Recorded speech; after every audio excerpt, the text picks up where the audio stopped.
masih membahas mengenai hari akhir gitu ya. Hari kiamat. Hari kiamat dan apa yang harus kita siapkan nih sebagai umat manusia ya. Kalau kita postingan, ada lagi nih postingan kabar di luar sana yang menyebutkan soal bintang berekor dan pasukan 70.000 ya kan. Oh, ini ya. Inikah bintang berekor di bulan Ramadan dan 70.000 pengikut Dajjal dari Isfahan yang dimaksud dalam hadis Nabi, bintang berekor ya ini adalah roket begitu ya. Aku khawatir Dukan akan muncul, ini yang membuatku tidak bisa tidur hingga subuh gitu. Dia mengutip gitu ya. Dajjal akan diikuti oleh 70.000 dari Kafahan, aduh nggak kebaca itu ya. Nih, aku nanya ke Dajjal itu diikuti oleh 70.000 Yahudi. Kemudian keluar Dukhon kan tadi asap yang sudah kita bahas. Tapi kan 70.000 Yahudi, Dajjalnya kan belum ada. Oh, Dajjal itu, Dajjal itu kan makhluk. Akhirnya nanti membawa 70.000 pasukan Yahudi.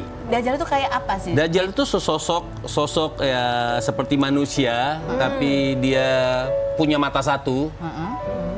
Dia orang tuh banyak salah, bukan matanya tengah-tengah. Ya dia picek tuh sebelah kanannya kalau nggak salah. Buta gitu, jelek lah matanya tuh jelek banget, orang lihat tuh pasti takut. Kemudian dia punya mata satu. Dan di sini ada tulisan kafaro gitu. Kafaro. Ya, artinya kafir gitu. Artinya tertutup. Kafir itu maksudnya tertutup, tidak mau menerima keimanan, tidak mempercayai Allah Subhanahu wa taala. Itu namanya Dajjal. Dan itu hari yang paling menakutkan, hari yang paling menegangkan. Kalau bisa kita berdoa, jangan pernah Allah izinkan sampai kita bertemu yang bernama makhluk Dajjal. Karena kenapa? Setiap orang yang melihat, makanya seorang sahabat bertanya kepada Rasul. Nah, saya bertanya, kalau aku bertemu Dajjal bagaimana? Semaksimal mungkin kau harus keluar dan jangan pernah untuk bertemu atau bertatap muka dengan Dajjal. Kenapa? Pasti ngikut. Karena dia punya keahlian-keahlian seperti dia bisa menghidupkan orang mati dan juga bisa mematikan orang yang hidup, itu Dajjal. Jadi setiap pada saat Dajjal datang itu semua banyak yang ngikut. Banyak yang murtad, banyak yang tidak percaya kepada Allah Subhanahu wa taala. Dia katakan aku ini adalah Tuhan, dan dia yang menyesatkan manusia pada saat itu. Sebelum turunnya Imam Mahdi sama Nabi Isa nanti untuk memusnahkan Dajjal. Jadi sekarang ini tidak usah repot sebenarnya. Yang orang takutkan sekarang ya takut namanya perang. Perang itu merugikan, perang itu juga artinya sangat menyusahkan. Intinya sebelum kita komentar itu alangkah bagusnya kita itu belajar. Belajar kemudian supaya tidak bikin resah manusia. Tapi ada hikmahnya apa? Oh, kembali orang-orang itu misalnya tadi tulisannya dosa stres. Kembalikan kepada Allah. Setiap sesuatu itu kejadian sudah kita kembali kepada Allah. Kita berdoa kepada Allah Subhanahu wa taala khususnya di bulan Ramadan. Kan bulan Ramadan ini Mbak Feni 11 bulan nih, 11 bulan dosa kita banyak. Itu Allah bakar dalam satu Ramadan. Jadi mumpung saat ini kita kembali kepada Allah, bertobat. Kita semua banyak dosa, kita nggak bisa nilai ini dosanya ini dosanya ini, kameramen dosanya banyak, nggak juga gitu. Artinya semua itu kita banyak dosa. Intinya di bulan Ramadan ini dengan fenomena yang ada ini, ayo kita kembali kepada Allah Subhanahu wa taala. Tambahkan iman kita, mudah-mudahan dosa kita digugurkan oleh Allah Subhanahu wa taala. Jadi kita perlu satu adalah mencari ilmu yang benar supaya kita tidak khawatir, dan satu adalah memperkuat iman karena ya kita kan kembalinya nanti juga kepada Allah sang pemilik hidup ini gitu. Pasti. Jadi ya ketakutan itu bisa, dan kesempatan viewers. Oh, bikin ini lagi rame nih, algoritmanya lagi bagus, lagi masalah perang nih. Bikin ini supaya orang masalah Dajjal rame kan gitu. Jadi diambil kesempatan di dalam kesempatan. Jadi banyak orang yang ngambil kesempatan supaya viewersnya banyak aja. Betul. Gitu. Tapi itu juga kesempatan buat kita untuk cari tahu yang benar. Cari tahu yang benar. Ini ada lagi nih soal ini, katanya ada juga yang bilang bahwa umat itu dikasih waktu hidupnya cuma 1.500 tahun. Nah sekarang kalau di tahun Hijri kan 1447 Hijriah, berarti 53 tahun lagi. Habib, gimana? 53 tahun lagi kita belum nikah, belum cari uang, anak belum nikah, Masya Allah. Gimana dong?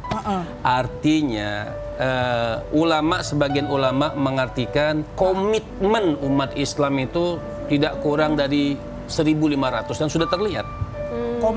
Komitmen dalam keislaman. Artinya? Iya, komitmen. Misalnya Dulu orang sudah zaman Nabi, zaman sebelum Nabi jahiliyah kan, artinya orang tidak kenal Nabi, tidak kenal Allah dan tidak mau sholat. Datangin Nabi Muhammad sampai berjuang menyebarkan ajaran agama Islam. Kan ada hadis nanti di akhir zaman itu Islam seperti asing. Orang bahkan menyalahkan Nabi. Nah itu kan sudah ada 1.500 tahun. Setelah Nabi meninggal, setelah Nabi wafat kan orang sekarang bertanya, kenapa sih sholat, kenapa sih puasa, jadi kayak asing. Jadi komitmen keislaman umat Islam ini sudah mulai terkikis. Dalam segi akidah, segi ketauhidan. Tapi kita sebagai manusia bisa mengusahakan itu. Bisa dong, kan artinya ini secara umum, bukan khusus. Adapun khusus individual orang yang tetap berkomitmen, itu bagus sekali. Oke, jadi ini bukan sebuah kepastian pasti. Iya, misal contoh, misalnya anak-anak Gen Z atau anak-anak milenial, boleh tanyakan, nggak begitu kenal sama Nabi Muhammad. Jadi kayak asing kalau disebut nama Nabi itu kayak, oh iya, nabinya orang Islam itu Nabi Muhammad. Tapi ceritanya bagaimana? Asing, mereka nggak tahu. Nah ini sebuah petanda baik kan? Ya. Ketika ada tanda ini berarti, oh kalau begitu ayo kita cari tahu lalu kita bagikan cerita ini. Jadi kita harus memulai lagi supaya komitmen itu Terbangkitkan lagi, Masya Allah. Seperti juga nih, kita sekarang ganti bahasan sedikit ya Bib. Ini komitmen untuk belajar di usia berapapun nih. Ersa kemarin udah lulus S2, kita lihat dulu postingannya. Masya Allah. Kita setelah melalui banyak hal ya, anak sakit harus tetap belajar. Iya kan, kamu ke kafe bukan buat ngafe. Iya betul. Bikin tugas. Iya. Tapi kalau lihat 2 tahun perjuangan kamu meraih S2 ini, apa yang kamu rangkum perasaan kamu tuh gimana? Lega dan akhirnya bisa ya gitu. Karena jujur aku waktu kelas mulai juga ragu-ragu nih bisa nggak ya, umur udah nggak muda. Terakhir kuliah kayaknya 20 tahun yang lalu.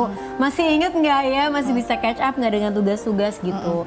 Emang kalau dibayangin kayaknya nggak sanggup, ternyata kalau dijalanin bisa. Jadi rasanya tuh lebih kayak, oh iya ya ternyata bener.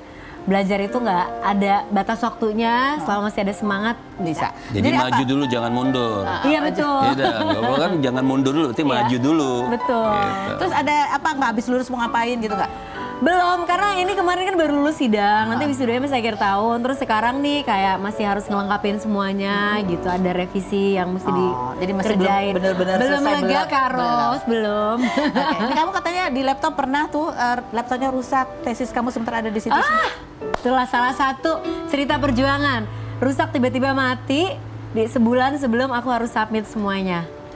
Terus tanya dong kenapa? Kenapa? Digigit kucing. Kabelnya? Layarnya. Oh, layarnya digigit kucing. Oke. Nanti kita akan bahas lagi ya. Ini kan ibaratnya nih. Pada saat lagi udah sebulan lagi tiba-tiba wah mati laptopnya. Itu kan ibaratnya tanda kutip ya. Mungkin pada saat itu seperti sebuah kiamat gitu. Wah. Itu fenomena tuh, kucing makan laptop. Nah, ada apa Habib? Kucing makan. Istilah kiamat kubro dan kiamat Kiamat sughra. Nanti kita bahas yang berikutnya, jangan kemana-mana. Tetap di Rutin No Secret.